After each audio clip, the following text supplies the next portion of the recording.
lanús.com.ar. Seguí a Motor Económico en todas las redes. En Lanús trabajamos por una ciudad más segura. Inauguramos la primera base de operaciones de la Fuerza Barrial de Aproximación de la Policía Bonaerense e incorporamos 20 móviles y 240 efectivos policiales. Sumamos 75 nuevos vehículos y 200 agentes de seguridad ciudadana a través del programa Lanús Te Cuida. Además, continuamos con el programa de formación y capacitación permanente para nuestros agentes locales. La ciudad que nos merecemos es una Lanús segura. Lanús Gobierno. La prevención del dengue es todo el año. El dengue no descansa. Aunque el frío mantenga a los mosquitos lejos, sus huevos pueden sobrevivir. No esperes al verano. Prevenir es algo que debemos hacer todo el año. Descacharrá, tapá, limpiá y cambiá el agua de los floreros y bebederos de las mascotas periódicamente. El descacharreo es muy importante. Recipientes pequeños, baldes, neumáticos o cualquier cosa que junte agua limpia puede constituir criaderos de mosquitos. Digámosle no al dengue y desechemos el agua estancada. Tigre, municipio.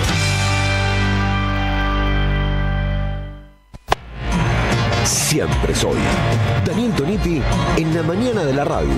AM530. Construimos comunidad. Buscamos la verdad. Siempre.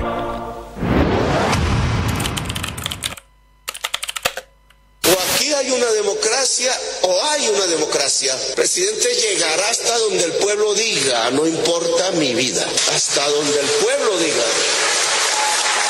5 politiqueros pagos no van a hundir la democracia en Colombia. Se creen con el derecho de burlarse del voto popular y aquí no hay un pueblo arrodillado. Aquí no hay un pueblo aterrorizado, aquí hay un pueblo que sabe que no puede seguir viviendo como lo han mantenido y ustedes son testigos de ello, sino que aquí tiene que haber una nación que construya justicia, que construya libertad, que nos podamos entender entre diferentes, que los bandidos dejen el país. Al que escuchamos ahí es a Gustavo Petro, que ayer en las redes sociales denunció el inicio de un golpe de Estado en Colombia. ¿Qué es lo que está pasando? Y ahora lo vamos a estar analizando con Alfredo Serrano Mancilla, que es director del Centro Estratégico Latinoamericano de Geopolítica. Y lo vamos a desarrollar porque es muy importante lo que está sucediendo en este intento de golpe de Estado contra Gustavo Petro. Y vamos a traer acá a abordar quiénes están detrás de ese intento de golpe de Estado. Vamos a contar un poco la historia brevemente porque es un tema bastante complejo. El Consejo Nacional Electoral de Colombia aprobó en el día de ayer de modo formal una investigación a propósito del financiamiento de la campaña presidencial de Gustavo Petro por violar los topes de los aportes electorales. Esto lo hizo la Comisión Nacional Electoral, que no es un tribunal, sino es un organismo administrativo, que está compuesto, y esto es importante, por 9 miembros, de las cuales la mayoría de los miembros son exparlamentarios y la mayoría de los miembros son exparlamentarios del Centro Democrático. O muchos vinculados al Centro Democrático, que es el partido de derecha que lidera Álvaro Uribe. De hecho, la acusación fue impulsada por Álvaro Hernán Prada, que es miembro del partido de Álvaro Uribe. Ahí está la cuestión. La votación fue 7 votos a favor de iniciar la investigación, 2 votos en contra, que fueron los 2 personas que están vinculadas al pacto histórico, que es el frente político que encabeza Petro. Bueno, Petro denunció en el día de ayer el inicio de un intento de golpe de Estado. Para analizar esto, la situación precaria que está viviendo Colombia, estamos con Alfredo Serrano Mancilla. Alfredo, muy buenos días, ¿cómo estás?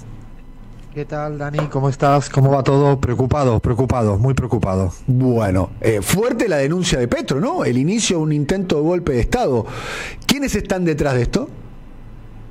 La derecha colombiana, Y no hay que perder de vista la derecha internacional. No, Colombia siempre fue un feudo de la derecha internacional, un feudo desde con muchísimas bases militares estadounidense, y siempre fue probablemente uno de los grandes laboratorios, ¿no?, de cómo aniquilar. Cuando digo aniquilar es matar literalmente a la izquierda disidente. Ha habido tantos y tantos y tantos ejemplos de todas las torturas y matanzas que ha hecho la derecha colombiana sobre cualquiera que pensara diferente. Es el primer presidente de izquierdas, Gustavo Petro, claramente de izquierdas, y que además está intentando transformar Colombia. O sea, no solo gana, porque uno es es más fácil ganar que luego intentar transformar las cosas, y él intenta transformar el sistema de pensiones privadas, el sistema de salud privada, la legislación laboral neoliberal, la política de educación, ponerle límites a la banca, establecer reglas del juego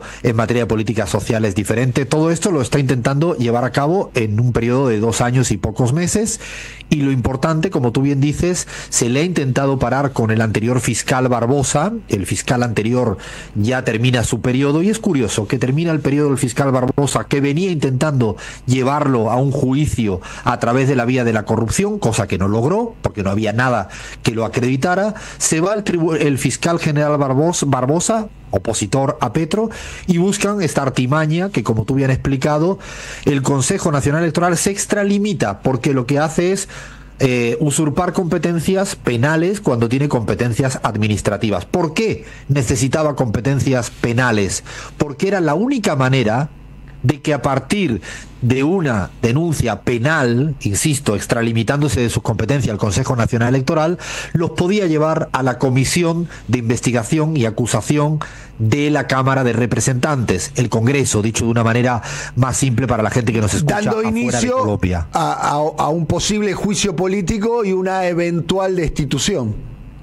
Claro, porque el presidente tiene una suerte de fuero presidencial que solo puede ser sorteado si hubiera una denuncia penal en su contra, que lo asume por competencias constitucionales la Cámara de Representantes en su comisión establecida, y luego debería de ir al Senado si va pasando por esas diferentes etapas. Como no había ninguna denuncia, ningún proceso penal que llegara a buen puerto, bueno, buscan el mecanismo de una irregularidad administrativa en materia de contabilidad en campaña, que además es aberrante, porque incluso buscan momentos postelectorales para sacarlo como pruebas en contra de Gustavo Petro. Pero detrás de esto, y no nos podemos engañar, hay una voluntad política de sacar al presidente electo democráticamente, que sigue teniendo el aval de la mayoría de los y las colombianas. De hecho, quisiera poner encima de la mesa, por la última encuesta que hemos sacado publicada en CELAC Data respecto a la imagen del presidente Gustavo Petro, sigue siendo el dirigente político en Colombia con el mayor volumen de imagen positiva,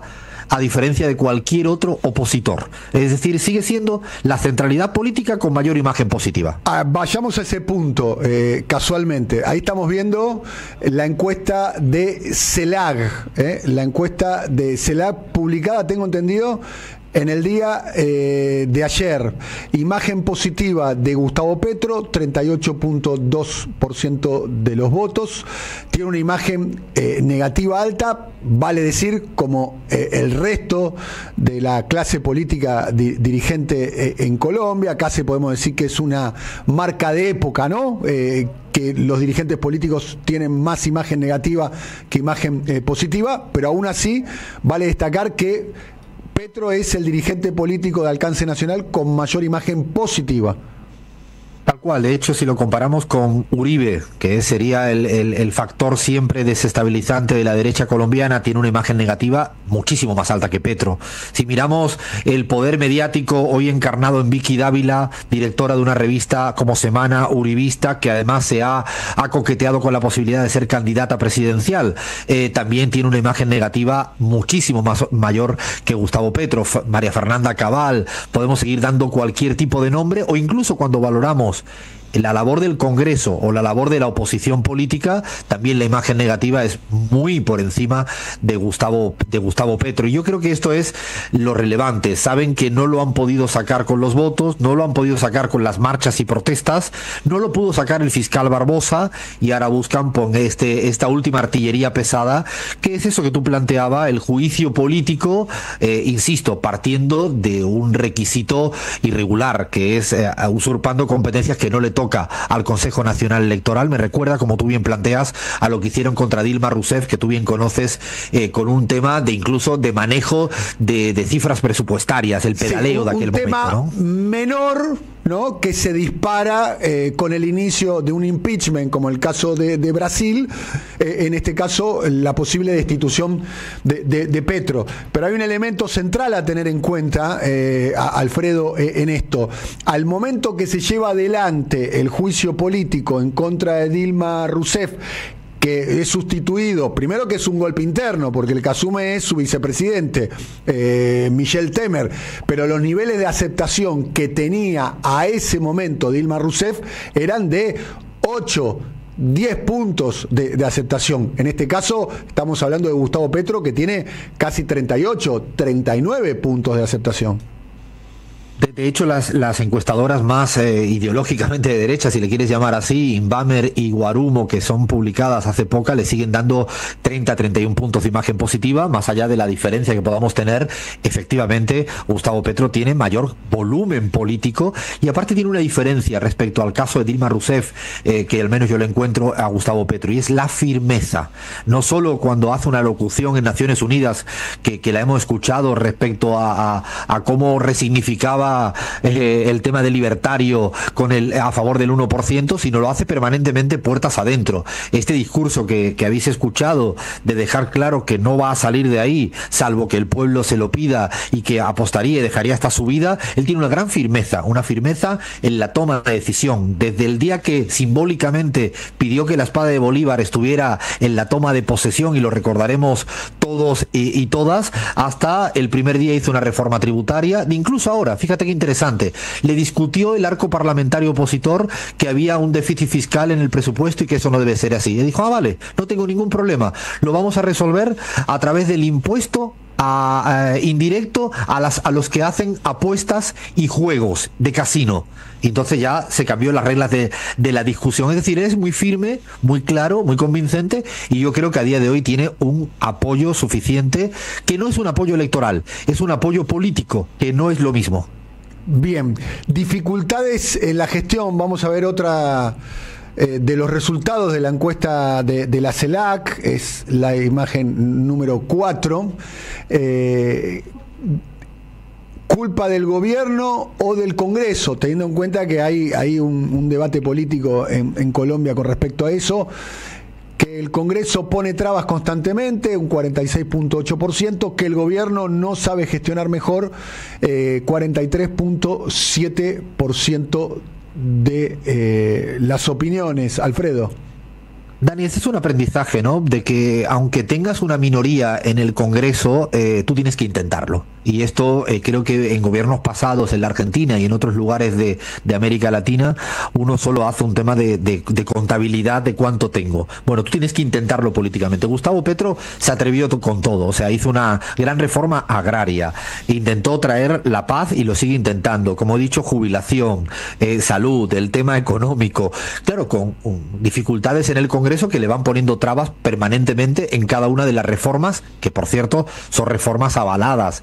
Gustavo Petro ganó en primera vuelta y ganó en segunda vuelta en Colombia, y efectivamente la imagen que tiene el Congreso de la Nación en Colombia, no solo por esta lámina, sino cuando preguntamos propiamente imagen, es la más baja de todos los actores sociales revisados. A propósito de eso, ustedes hicieron la encuesta de los diferentes actores sociales que participan de la vida colombiana, y el Congreso, como bien vos anticipabas, no tiene una muy buena ponderación, está muy cuestionado, ¿no? Ahí estamos viendo la imagen, es la imagen número 5, la imagen número 5. Ahí estamos viéndola. Efectivamente, Dani. De hecho, el Congreso, cuando preguntas por imagen positiva, ahí lo estáis observando, tiene una imagen positiva muy baja, muy por debajo de la imagen de Gustavo Petro, pero incluso por debajo de cualquier otro actor social que hemos consultado y preguntado, lo cual dice que lleva en este último tiempo poniéndole muchas trabas, pero además no proponiendo absolutamente ninguna alternativa a las reformas, insisto, estructurales de cambio que está planteando el presidente Gustavo Petro y su vicepresidenta Francia Márquez. Bien, ayer Gustavo Petro, si no me equivoco, en Antioquia dio un discurso muy fuerte, muy firme, como lo calificás vos, llamando a la movilización, veamos. Vamos a un actor político que a mí, cada vez que sigo estos procesos, sea cual sea el país, me parece el actor determinante, que es la sociedad, el pueblo, la gente, pongámosle el nombre que le quepa mejor a cada uno. ¿Qué hay de la sociedad colombiana observando este conflicto, Alfredo? Fíjate que ya para que Gustavo Petro fuera presidente hubo un ciclo de movilización que se opuso al anterior gobierno. Recordaréis cuando hubo una reforma tributaria que incrementó el IVA, el impuesto al valor añadido, en su momento salieron grandes movilizaciones en contra del gobierno en ese momento presidido por Iván Duque. Yo creo que Gustavo Petro desde primera hora, y de hecho lo ha dicho en infinitas ocasiones, él pide que haya movilización para que las reformas del cambio, para que las transformaciones se lleven a cabo. No lo hace ahora pidiendo el apoyo respecto a su persona por poder ser sometido a un juicio político injusto, que lo hizo ayer claramente. Lo hizo hace un año, cuando decía no habrá reformas estructurales si la ciudadanía no acompaña en las principales movilizaciones y defendiendo derechos laborales, de salud, de pensionados, de educación. Yo creo que es algo interesante. Los jóvenes en Colombia suelen ser muy afines a Gustavo Petro. No es un tema tampoco menor. Hay una ciudadanía muy movilizada. Hay que recordar que Colombia, insisto, gran parte de la izquierda fue asesinada o exiliada durante décadas. A pesar de, después de décadas, vuelve a resurgir ese sujeto, ¿no?, de una izquierda. De hecho preguntamos, no lo hemos publicado, pero lo puedo compartir, dónde se ubica ideológicamente la sociedad colombiana, y junto a la mexicana son las dos únicas en América Latina donde hacemos análisis donde la mayoría se siente de izquierdas, en comparación con sentirse o autopercibirse de derecha o de centro derecha, y no es un dato baladí.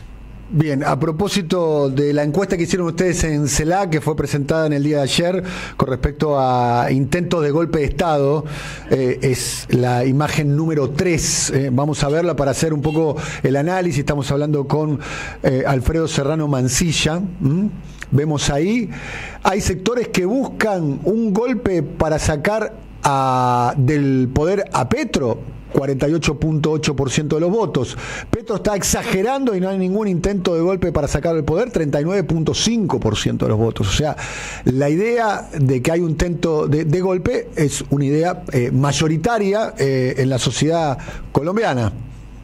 El liderazgo y lo que está planteando Gustavo Petro en todas las aristas y también el tema de golpe de Estado sintoniza, como tú bien planteas, con la mayoría de la sociedad colombiana, y esa es probablemente su fortaleza. Esta pregunta ya la hicimos en mayo y también salía que había mayoría que cree que verdaderamente está siendo Petro objeto de un intento de golpe de Estado. Es decir, hay conciencia, y es muy importante la palabra. Cuando la sociedad tiene conciencia de que esto pasa, bueno, es probablemente cuando puede movilizarse para defender de que esto no ocurra. Yo creo que ahí es donde está probablemente el vigor de este proceso político. Y añado algo, no hay tanto, yo diría que un antipetrismo fuerte. Esto también es necesario decirlo. Yo creo que hay un 25% de la sociedad colombiana uribista, de derecha dura, pero es un 25%, es marginal. Por eso no emergen tampoco liderazgos en el otro lado, no ideológico. Y eso también me parece que es una fortaleza, a diferencia de otros procesos, como en el momento de Brasil comparativamente,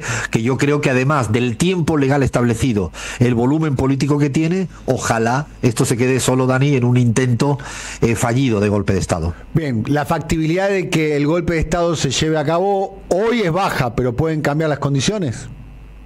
Sí, es bajo porque hay una suerte de mercantilización, como pasan en todos los congresos del mundo, de quién apoya y quién no apoya. Hoy en día está difícil porque aparte los plazos establecidos incluso podrían llevar a mayor tiempo del que estaría o del que le restaría a Gustavo Petro como mandato. Recordamos que le queda un poco menos de 2 años y esto tiene pinta de estirarse mucho en el tiempo. Ahora, es un hecho político que van a intentar que sea centralidad probablemente en la sucesión, en la campaña que se nos vendrá electoralmente dentro de 1 año y medio. Hay que ver esto entonces en clave de la próxima campaña electoral presidencial en un poco menos de 2 años.